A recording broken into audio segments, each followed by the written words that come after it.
Hello everybody. Today we are going to discuss about pregnancy troubles. Now the previous video was about menorrhagia. Now I think this will be a series of female problems and let us just concentrate on pregnancy troubles now. We have one pregnancy troubles and then the abortions. Okay. So firstly we should know how the pregnancy, like, there are so many doubts. Can we give homeopathy medicine in pregnancy? We can. Actually, it is very important to treat with homeopathy medicine because it is given in H.A. Roberts that once you treat it in the early stage, like in the stage of cell where the baby is in the fetus is present, and then you're treating the mother, so that cuts the transfer of the disease is reduced because it acts at the level of genes. It is clearly given under Roberts' first 3 chapters. You can find this information. So that is important, but how far you can give and in what cases the limitations, all you definitely should know that.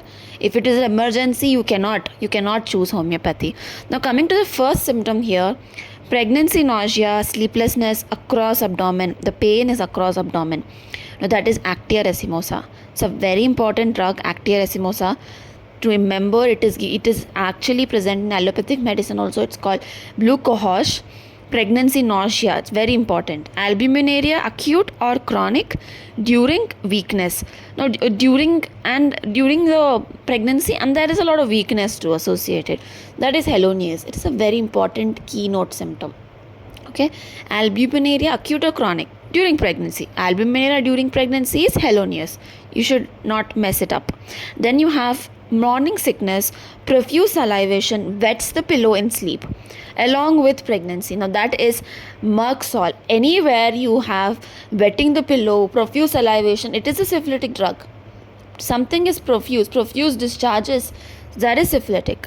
So that is Merck Salt. And then lac caninum also. It's a very important drug for women. And then you have very weak, prostrated, and you have during menses, you have graphitis, carbo animalis, cocculus. Carbo animalis, again, it's a prostration drug. Graphitis too, they are very weak at times. And costive, it's a very important symptom. Pain, nausea from wearing pessaries. Nux moscata. So Nux moscata, you have so many. You have nausea is present, and then again it's from wearing pessaries. So very peculiar symptom, right? Nux moscata is a drug which has so many peculiar symptoms. Can repeat it multiple times. There are so many symptoms in that drug. They are so important. Every symptom is important in Nux moscata. And to arouse vital activity of uterus. Now that is pyrogen. To arouse the vital activity of uterus. That means what? There is a septic condition. The fetus is retained, decomposed. It's just the vitality is slowly, it's going away. That means there is a slight tendency to get putrefied, or there is dead fetus inside. So that is the vitality. To rouse it again. That means what? To increase the movements in uterus, to let it out. So that exactly what is given here, and that is important symptom. And fetus moves violently. Now that is present in Sorainum, and again Sorainum is a nosode. When best selected remedy fails to relieve, you can very well think of Sorainum and sulfur. Now Sorainum is even more effective because it's a nosode, and after hemorrhages, prolonged hemorrhages in sulfur, you can think of Sorainum. So that is how it is given in Kent. So that is how a nosode works.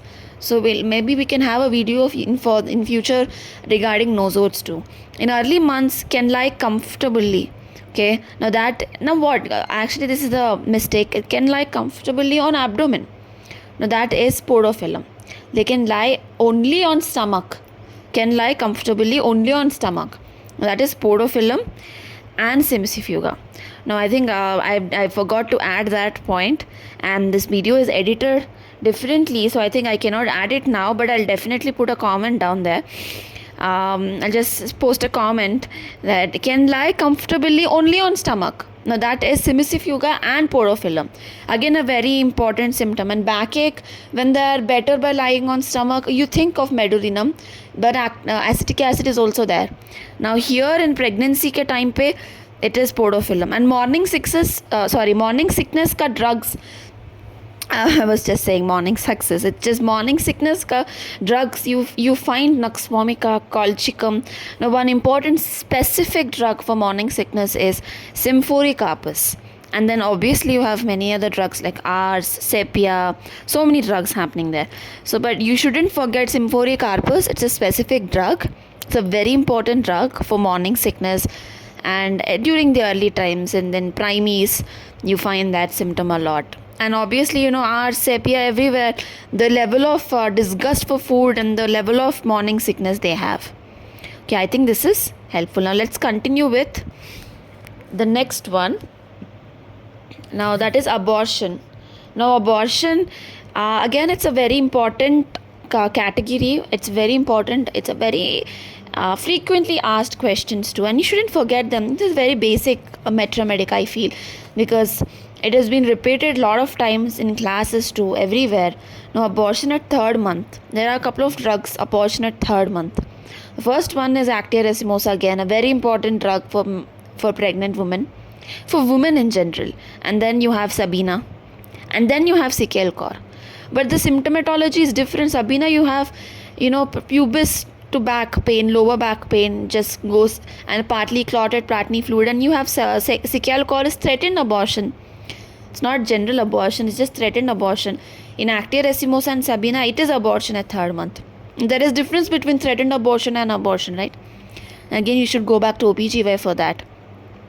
And then you have septic fever following abortion. Anywhere you have sepsis, first thing you should remember is pyrogenum. Pyrogenum is very important drug for sepsis. And there is retained, decomposed, dead fetus too. Again, we've discussed to arouse the vital activity of uterus again. Yeah. Ailments after abortion is Sabina. It is clearly. And menorrhagia, we've discussed in the previous video, menorrhagia after abortion is Sabina. And menorrhagia after miscarriage is sulfur. So I think, this is how you understand drugs. And intense pain along with abortion, there's intense pain. So that is Chlorphylum, Sicalcor, and Sabina. So that is important. The intense pain is present in the drug. So you just have to correlate with each and everything. How Chlorphylum has the pain, how this has the pain, how that has a pain. How Sabina's pain is different from Sical's pain, and the modalities are very different. So you can differentiate easily. Habitual abortion from uterine debility. Now coming to this, it's a very important symptom again. See, uterine debility, how do you know the uterine debility is there? Maybe the ligaments are weak, or maybe you can find the uterus is unable to hold the baby. That is how you consider debility, right? Now that is electris. And then you have Chlorphylum again. Now from profound melancholy, from anemia, and there is habitual abortion, is Helonius. Now inability to uterus to expand, there is threatened abortion, that is present in plumbum.